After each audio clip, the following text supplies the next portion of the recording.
नमस्कार, मैं हूं प्रखर श्रीवास्तव। हमारे खास कार्यक्रम पूरा सच में आपका स्वागत है। और खबरों की दुनिया में पूरा सच बहुत जरूरी होता है, क्योंकि झूठ से भी खतरनाक होता है अधूरा सच, और उसी तरह खतरनाक होती है अधूरी खबर। इसलिए हर खबर का पूरा सच हम आपको बताएंगे, वो भी तथ्यों, तर्कों और सबूतों के साथ। तो आइए बिना देर किए देखते हैं पूरा सच।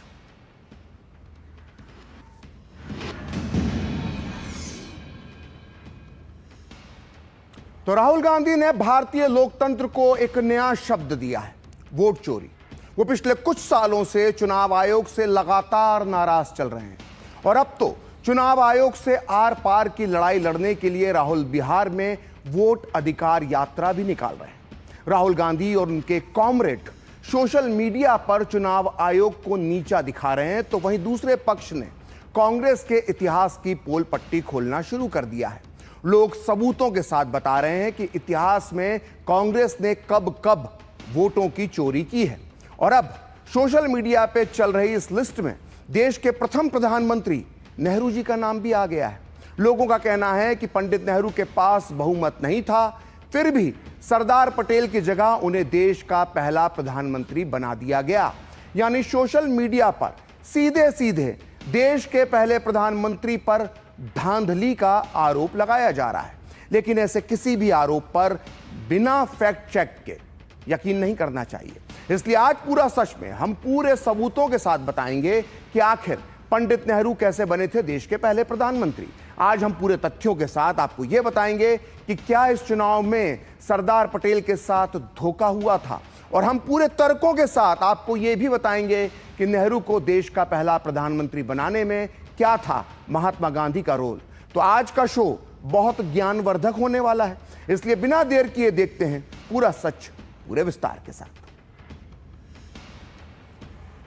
तो एक के बाद एक पूरी 90 चुनावी हारों के बाद बदले की आग में जल रहे राहुल गांधी ने चुनाव आयोग के खिलाफ युद्ध तो छेड़ दिया, लेकिन वो ये भूल गए कि बदले की तलवार दो धारी होती है। यानी इस बदले की आग की आंच राहुल गांधी के खुद के परिवार, उनके पुरखों पर और उनके पार्टी के इतिहास पर भी आएगी। राहुल गांधी एक तरफ जहां चुनाव आयोग के कंधे पर बंदूक रखकर बीजेपी पर निशाना साध रहे हैं, वहीं सोशल मीडिया पर लोग राहुल गांधी को कांग्रेस की चुनावी धांधली का पुराना इतिहास याद दिला रहे हैं। चुनावी धांधली के आरोपों की लिस्ट में इंदिरा गांधी और राजीव गांधी के साथ साथ अब तो पंडित जवाहरलाल नेहरू का नाम भी शामिल कर लिया गया है। नेटिजन ये दावा कर रहे हैं कि पंडित नेहरू को इस देश का पहला प्रधानमंत्री बनाने के लिए वोट चोरी की गई थी। इसलिए आज पूरा सच में हम नेहरू जी से जुड़े इस दावे का फैक्ट चेक करेंगे, लेकिन साथ ही आपको यह भी बताएंगे कि राहुल गांधी की चुनावी यात्रा को लेकर देश की सियासत किस तरह से आज भी गरमाई हुई रही। तो इन दोनों देश में बिहार में जारी एसआईआर पर बहस गर्म है। कांग्रेस नेता राहुल गांधी और आरजेडी नेता तेजस्वी यादव की वोटर अधिकार यात्रा वो दोनों मिलकर निकाल रहे हैं। हालांकि आज इस यात्रा पर ब्रेक लगा हुआ था, लेकिन कल राहुल गांधी ने न सिर्फ चुनाव आयोग पर गंभीर आरोप लगाए, बल्कि उन्होंने मतदाताओं को उकसाने और भड़काने वाली बातें भी कहीं। कल उन्होंने कहा कि अगर आपका वोट चला गया तो आपका राशन कार्ड, जमीन और बाकी सब भी चला जाएगा। वहीं एनडीए नेताओं का कहना है कि जनता को गुमराह करना राहुल गांधी की पुरानी फितरत है। पहले आप भी सुनिए इस मामले पर किसने क्या कहा, फिर हम आपको बताएंगे पहली वोट चोरी, देश की पहली वोट चोरी को लेकर सोशल मीडिया पर वायरल पोस्ट के दावों का क्या है पूरा सच।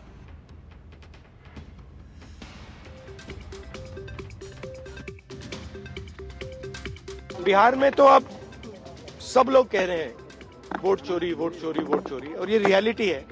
वो जो इलेक्शन चोरी करने की कोशिश हो रही है, तो बिहार का रेजिस्टेंस आ रहा है, बहुत बढ़िया आ रहा है, और जोरों से आएगा। पूरे देश का रेजिस्टेंस आएगा। उनको आदत हो गई है कि उपद्रवी सोच का जो है वो बात रखते हैं। अब बिहार क्या, बिहार तो बहुत ही अग्रणी है राजनीतिक सामाजिक सोच में, सब उनको समझता है। बेसिकली ये लोग ऐसे लोग हैं जो सारे इंस्टीट्यूशन को कंडेम करने में लगे हुए हैं। इनका संविधान में और देश के लोकतंत्र में भरोसा नहीं है इन लोगों को। वोट अगर चोरी हो रहा है, आप इतने गंभीर हैं उसके बारे में, तो आप उसका जो प्रॉपर फॉर्मल स्टेप्स है आप वो ना लीजिएगा भाई। तो आप यात्रा निकाल रहे हैं, आप लोगों के बीच में जा रही है, दिखा रहे हैं कि राहुल गांधी खुद भी अपने आरोप को लेकर सीरियस नहीं है। एक आदमी का 10 जगह नाम रहेगा, 10 जगह अगर वोटिंग करेगा तो गलत है, कॉन्स्टिट्यूशन के खिलाफ है।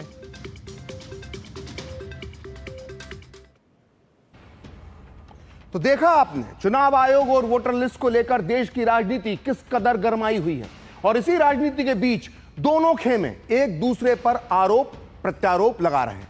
इन दिनों सोशल मीडिया पर बीजेपी के समर्थक यह आरोप लगा रहे हैं कि कांग्रेस का पूरा इतिहास वोट चोरी का रहा है। इन लोगों का तो यह तक कहना है कि कांग्रेस के पितृपुरुष पंडित जवाहरलाल नेहरू वोट चोरी करके देश के पहले प्रधानमंत्री बने थे। हजारों हजार लोग सोशल मीडिया पर यह पोस्ट कर रहे हैं कि पंडित नेहरू को कांग्रेस पार्टी में बहुमत हासिल नहीं था, फिर भी गांधी जी ने उन्हें 1946 में कांग्रेस का अध्यक्ष बना दिया और वो इसी वजह से देश के पहले प्रधानमंत्री बन गए। आप अपनी स्क्रीन पर देख सकते हैं किस तरह के पोस्ट की सोशल मीडिया पर बाढ़ सी आ चुकी है। लेकिन हम आपको यही सलाह देंगे और हर बार हम आपको यही सलाह देते हैं कि सोशल मीडिया के किसी भी दावे का फैक्ट चेक करने के बाद ही उसे सच मानना चाहिए। इसलिए आज पूरा सच में हम इस दावे का फैक्ट चेक करेंगे कि क्या सही में नेहरू जी को बिना समर्थन के कांग्रेस का अध्यक्ष बना दिया गया था। आज हम आपको तथ्यों, तर्कों और सबूतों के साथ बताएंगे कि क्या 1946 में सरदार पटेल की जगह जबरदस्ती नेहरू को कांग्रेस का अध्यक्ष बना दिया गया था, और अगर ऐसा नहीं होता तो क्या नेहरू की जगह सरदार पटेल इस देश के पहले प्रधानमंत्री होते। तो आइए फैक्ट चेक यानी पूरा सच जानना शुरू करते हैं। तो यह साल 1946 के मई महीने की बात है। तब कांग्रेस का नया अध्यक्ष चुना जाना था। यह नया अध्यक्ष अंतरिम सरकार का मुखिया बनता और आजादी के बाद यही व्यक्ति देश का पहला प्रधानमंत्री बनाया जाता। लिहाजा यह चुनाव बहुत बहुत महत्वपूर्ण था। कांग्रेस की परंपरा के मुताबिक पार्टी के अध्यक्ष पद का चुनाव प्रांतीय कांग्रेस कमेटियां करती थीं और 15 में से 12 कांग्रेस कमेटियों ने सरदार पटेल का नाम प्रस्तावित किया था। ध्यान से सुनिए, बची हुई 3 कमेटियों ने आचार्य कृपलानी और पट्टाभी सीतारमैया का नाम प्रस्तावित किया था। यानी नेहरू के पक्ष में एक भी कांग्रेस कमेटी नहीं थी। ऐसे में सरदार पटेल का अध्यक्ष चुना जाना करीब करीब तय था। लेकिन जब कार्य समिति की बैठक हुई तो गांधी जी के कहने पर उस समय पार्टी के महासचिव आचार्य कृपलानी ने एक नया कागज सबके सामने रखा। यह एक लिखित प्रस्ताव था जिसके मुताबिक कांग्रेस के नए अध्यक्ष के रूप में सर्वसम्मति से जवाहरलाल नेहरू के नाम को सामने रखा गया था। इस घटना की पुष्टि खुद आचार्य कृपलानी ने अपनी किताब Gandhi his life and thought में की है। आचार्य कृपलानी अपनी इस पुस्तक के पेज नंबर 278 पर लिखते हैं कि बैठक में मैंने जवाहरलाल के नाम का प्रस्ताव रखते हुए कागज सभी के बीच घुमाया। कार्य समिति के सदस्यों और अखिल भारतीय कांग्रेस कमेटी के कुछ स्थानीय सदस्यों ने इस पर हस्ताक्षर कर दिए। इस तरह जवाहरलाल नेहरू का नाम अध्यक्ष पद के लिए प्रस्तावित किया गया था। यह तय था कि यदि नेहरू का नाम प्रस्तावित नहीं किया गया होता तो सरदार पटेल अध्यक्ष के रूप में चुने जाते। सरदार पटेल को मेरा यह हस्तक्षेप पसंद नहीं आया। आचार्य कृपलानी आगे लिखते हैं कि मैं कई बार यह सोचता हूं कि क्या मुझे गांधी जी की इच्छा के मुताबिक नेहरू का नाम प्रस्तावित करना चाहिए था। तो सोचिए कितनी बड़ी बात आचार्य कृपलानी ने कही।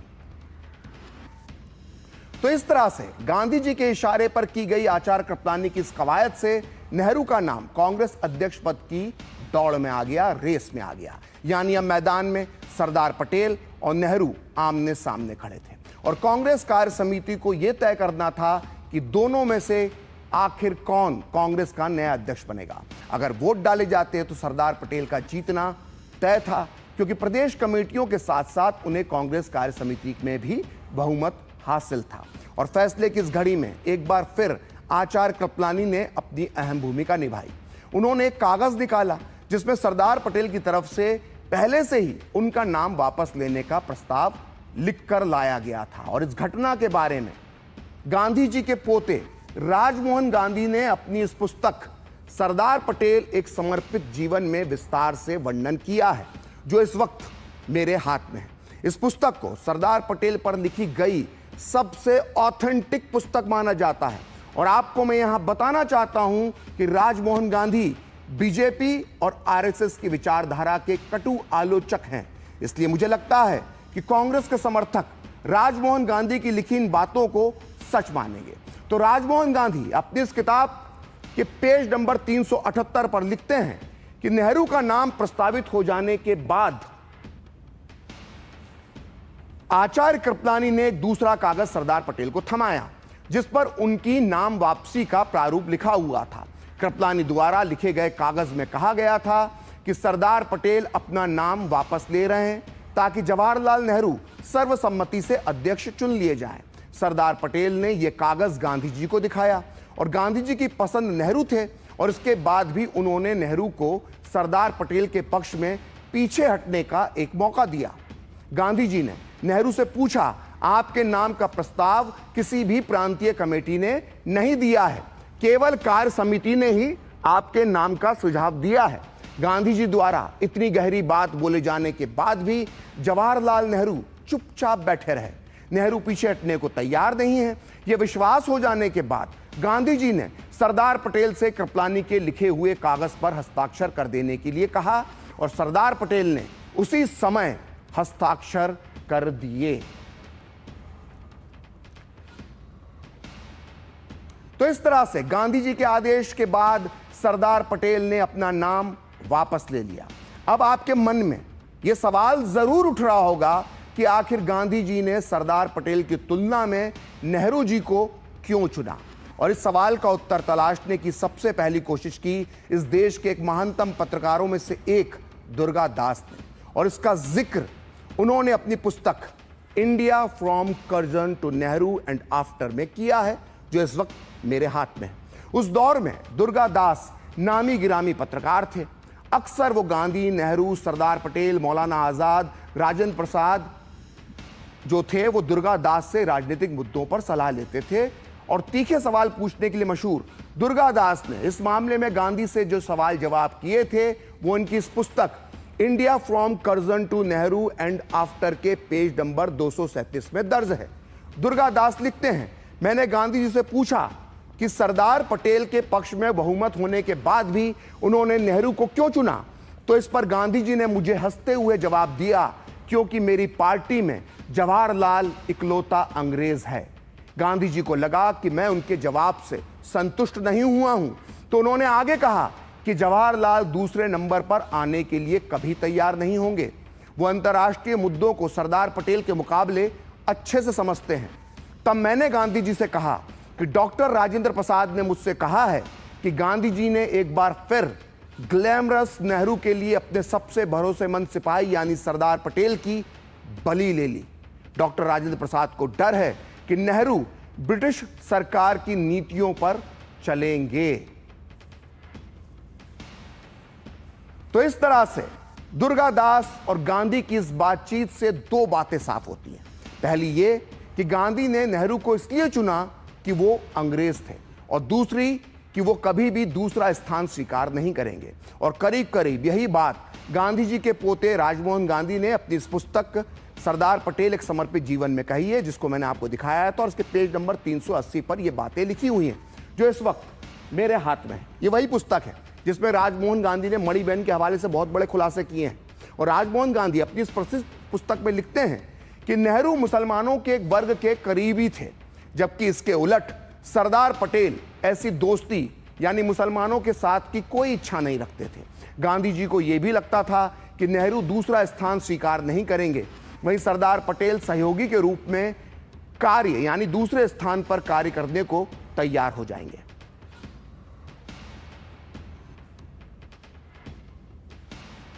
तो इसका मतलब यह हुआ कि गांधी नेहरू को इसलिए भी कांग्रेस अध्यक्ष बनाना चाहते थे क्योंकि सरदार पटेल मुसलमानों से दोस्ती की इच्छा नहीं रखते थे।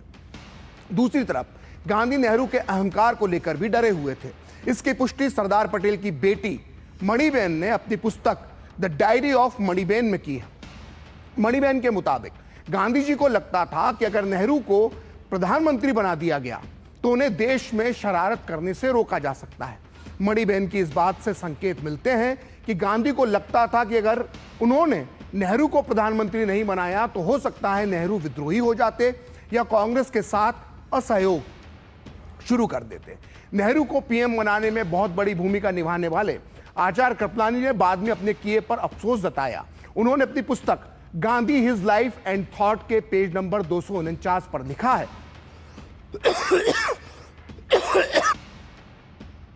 मैंने ये नहीं सोचा था कि मामला इतना महत्वपूर्ण था। साथ ही मैंने ये भी नहीं सोचा था कि हमें इतनी जल्दी आजादी मिलने वाली है। मैंने सोचा था कि हमें आजादी के लिए आगे और भी संघर्ष करना है, लेकिन भविष्य की भविष्यवाणियां कौन कर सकता है। ऐसी तुच्छ दुर्घटनाओं पर मनुष्यों और यहां तक कि राष्ट्रों का भाग्य भी निर्भर करता है। जैसे ऑस्ट्रिया के राजकुमार की हत्या के कारण प्रथम विश्व युद्ध जैसा सर्वनाश हुआ था।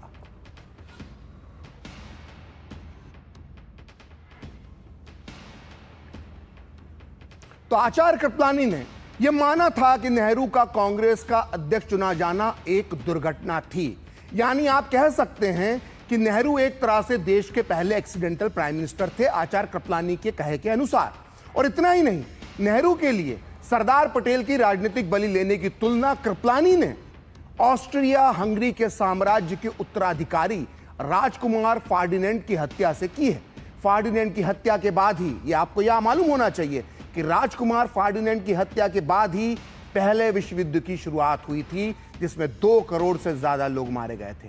और आचार्य कृपलानी की तरह मौलाना आजाद ने भी बाद में इस बात पर दुख और पछतावा जताया कि सरदार पटेल की जगह नेहरू को कांग्रेस का अध्यक्ष क्यों बनाया गया। और इतनी बड़ी बात उन्होंने लिखी है अपनी मशहूर पुस्तक इंडिया विंस फ्रीडम में, जिसका हिंदी अनुवाद आजादी की कहानी इस वक्त मेरे हाथ में है। आपको हम पहले ही बता चुके हैं कि नेहरू को कांग्रेस अध्यक्ष बनाने में मौलाना आजाद ने बहुत बड़ा रोल निभाया था, लेकिन बाद में उन्होंने अपनी इस मशहूर पुस्तक इंडिया विंस फ्रीडम में जो लिखा है वो आपको मालूम होना चाहिए। मौलाना आजाद अपनी इस किताब के पेज नंबर 146 पर लिखते हैं कि ये मेरी भूल थी कि मैंने अध्यक्ष पद के लिए सरदार पटेल का समर्थन नहीं किया। मैं और पटेल कई मसलों पर एक दूसरे से मतभेद रखते थे, लेकिन मुझे विश्वास है कि यदि मेरे बाद वो कांग्रेस के अध्यक्ष बन जाते तो वो सफलतापूर्वक कैबिनेट मिशन की योजना को स्वीकार करवा लेते। वो ऐसी गलतियां नहीं करते जो जवाहरलाल नेहरू ने की। नेहरू ने कैबिनेट मिशन की योजना को बर्बाद करके जिन्ना को एक मौका दे दिया। मैं खुद को कभी माफ नहीं कर पाता। फिर से सुनिए, मौलाना आजाद लिख रहे हैं कि मैं खुद को कभी माफ नहीं कर पाता हूं। यदि मैंने ऐसी भूल नहीं की होती तो शायद इतिहास कुछ और होता। तो मौलाना आजाद जो नेहरू जी के दोस्त थे, उन्होंने सुनिए कितनी बड़ी बात अपनी पुस्तक इंडिया विंस फ्रीडम में कही है। तो पूरा सच में वक्त है एक ब्रेक का, और ब्रेक के बाद बताएंगे वोटर लिस्ट से नाम कटने के बाद राहुल गांधी के दावों की किस तरह से खुल रही है पोल पट्टी।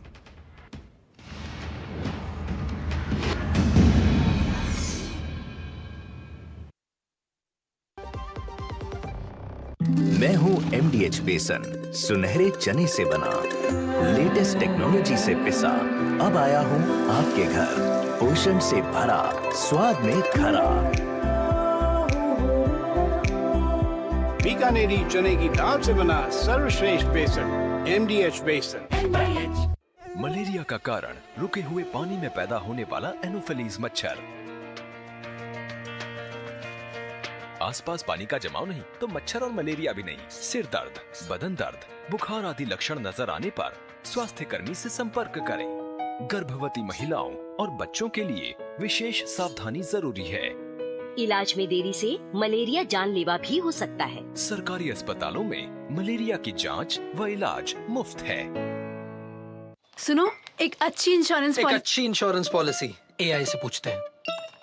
एक ऐसी पॉलिसी जिसमें प्रीमियम पेमेंट हो लिमिटेड पर इनकम आती रहे life time.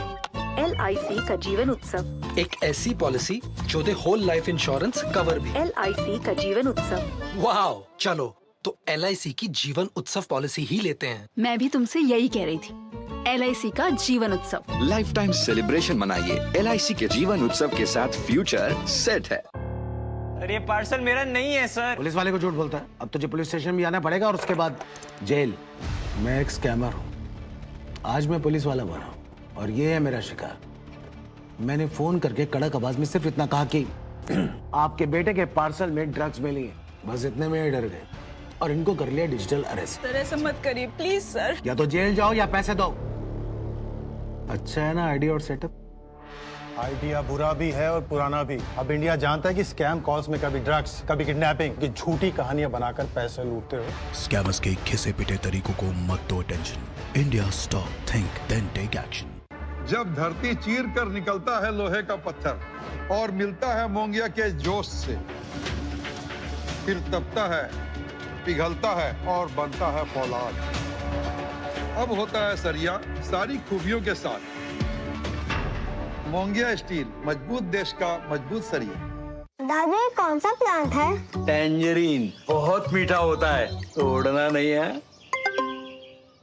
Free foreign trip, click on the link. अभी करता हूँ। दादू रुको, लिंक में क्लिक मत करना। क्यों? ये SMS स्कैम है, क्लिक करोगे तो आपके बैंक डिटेल्स होंगे चोरी। ओह, थैंक्स गप्पू, बचा लिया।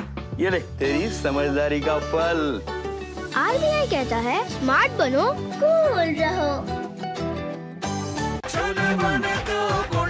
गोल्डी छोले मसाले, जहाँ जाए रिश्ते बनाए। गोल्डी लाए हैं फ्रेश लॉक टेक्नोलॉजी, जो रखे मसालों को हर समय फ्रेश।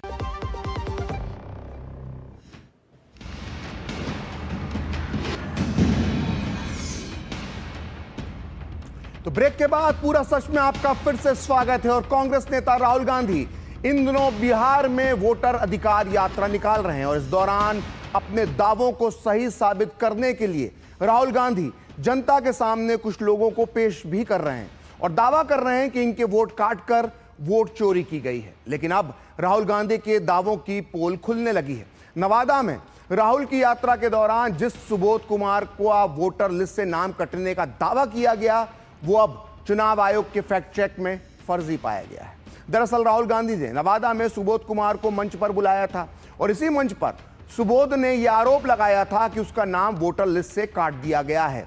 इसके बाद इस वीडियो को राहुल गांधी ने सोशल मीडिया पर पोस्ट भी कर दिया और यह दावा कर दिया कि लाखों लोगों के साथ बिहार में सुबोध जैसा ही हो रहा है।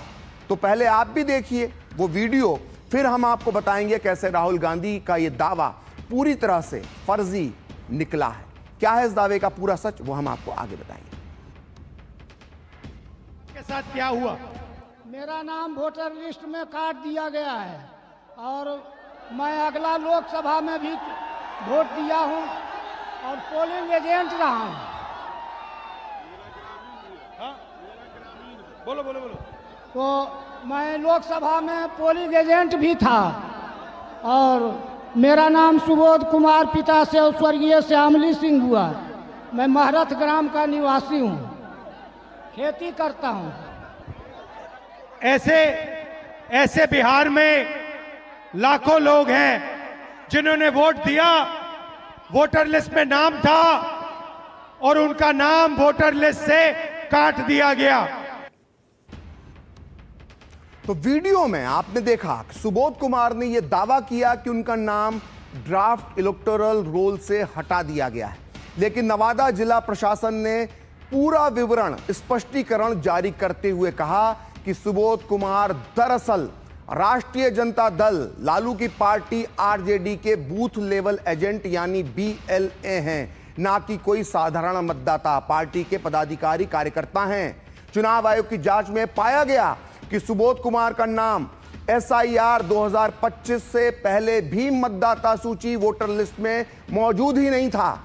इसलिए नाम हटाने का सुबोध कुमार का आरोप झूठा, मिथ्या और फर्जी है। हालांकि सुबोध के परिवार के अन्य सदस्यों का नाम मतदान केंद्र संख्या 10 में शामिल है। और इतना ही नहीं, सुप्रीम कोर्ट के आदेश पर जारी की गई विलोपित मतदाताओं की सूची जिस समय BLO की ओर से मतदान केंद्र पर चिपकाई जा रही थी, उस समय खुद सुबोध कुमार बूथ पर मौजूद थे। जैसा कि आप तस्वीरों में देख सकते हैं, उनका हस्ताक्षर भी उनकी उपस्थिति को दर्शा रहा है, हस्ताक्षर पर्ची पर मौजूद है। लेकिन जिला प्रशासन का दावा है कि वहां भी BLO की ओर से मांगे जाने पर उन्होंने अपना फॉर्म भरकर नहीं दिया, ना ही मसौदा वोटर लिस्ट को लेकर कोई दावा या आपत्ति ही दर्ज कराई। तो आपने भी देख लिया सुबोध कुमार के दावों का क्या है पूरा सच। लेकिन राहुल गांधी को तथ्यों से कोई लेना देना नहीं है। हर बार चुनाव आयोग फैक्ट चेक करके उनके झूठ को बेनकाब कर देता है, फिर भी वो लगातार वोट चोरी के आरोप उसकी रट लगाए रखते हैं। तो ये पहला मौका नहीं है जब आयोग ने राहुल गांधी के वोट चोरी वाले दावे फर्जे पाए हैं आयोग ने। इसके पहले बिहार के औरंगाबाद में भी राहुल गांधी से बातचीत में एक महिला रंजू देवी ने अपने और अपने परिवार का नाम मतदाता सूची से हटाए जाने का मामला उठाया था, लेकिन बाद में रंजू देवी पलट गई और उन्होंने कहा कि उनका और उनके परिवार का नाम मतदाता सूची में दर्ज है। रंजू देवी ने आरोप लगाया कि कुछ राजनीतिक कार्यकर्ता उन्हें गुमराह कर रहे थे और उनका नाम इस वजह से हटा दिया गया, ऐसा उनसे कहा गया, इसलिए उन्होंने वही कहा जो उन्हें राजनीतिक कार्यकर्ताओं ने बताया था। आप भी सुनिए रंजू देवी के दोनों बयान, ताकि आप भी समझ सकें कि राहुल गांधी को की तथाकथित वोटर अधिकार यात्रा का क्या है पूरा सच। हमारा नाम है रंजू देवी, नौहट्टा प्रखंड से आया हूँ, चफला गांव से। पति के नाम है सुधीर राम। हमारे वोटर लिस्ट में हमारे घर के परिवार के 6 गो के नाम कट गया है। आप पहले थे उस पे? जी पहले थे। ये नया वाला जो बना लिस्ट उसमें नहीं आया है। आपने कितनी बार वोट दिया है? मतलब कितने चुनाव में आपने वोट दिया है? हम दिए हैं सर 4-5 बार। 4-5 वोट दिए। हमारा वार्ड जो है और पंच है वो दोनों निकाल के लिस्ट लाए, उसमें हमको बोले आपको 6 आदमी के नाम नहीं है, चलिए वहाँ पर आ रहे हैं राहुल गांधी, तेजस्वी यादव, उनसे मिल लीजिए और अपना नाम जुड़वा लीजिए। तो हम लोग देहात के औरत हैं, गंवार लोग हैं, जो जैसा कहता है वही न सुनेंगे। हम लोग गए वहाँ, तो वहाँ भी बोला उन लोग के बोलना राहुल गांधी से कि हम लोग के 6 आदमी के नाम नहीं है, पुराना लिस्ट में था, नया वाला में नहीं है। तो वही बात हम वहाँ जाकर बोले हैं। अभी आपको बीएलओ के द्वारा दिखाया गया लिस्ट नया वाला जो 1 अगस्त 2025 को प्रकाशन हुआ है, उसमें अपना नाम अपना पाया? हाँ। और अपने परिवार के सदस्यों का नाम पाया आपने? सबको नाम पाया। आप संतुष्ट है ना अभी? आप हाँ, हम संतुष्ट। अब देख लिए आप संतुष्ट हो गए? हाँ, आपका सभी परिवार के सदस्य का नाम इसमें जुड़ा हुआ है। हाँ। तो आज पूरा सच में इतना ही। कल फिर होगी आपसे मुलाकात अपने इस खास कार्यक्रम पूरा सच में किसी और सियासी मुद्दे की पड़ताल के साथ। तो मुझे और मेरी पूरी टीम को दीजिए अनुमति। नमस्कार।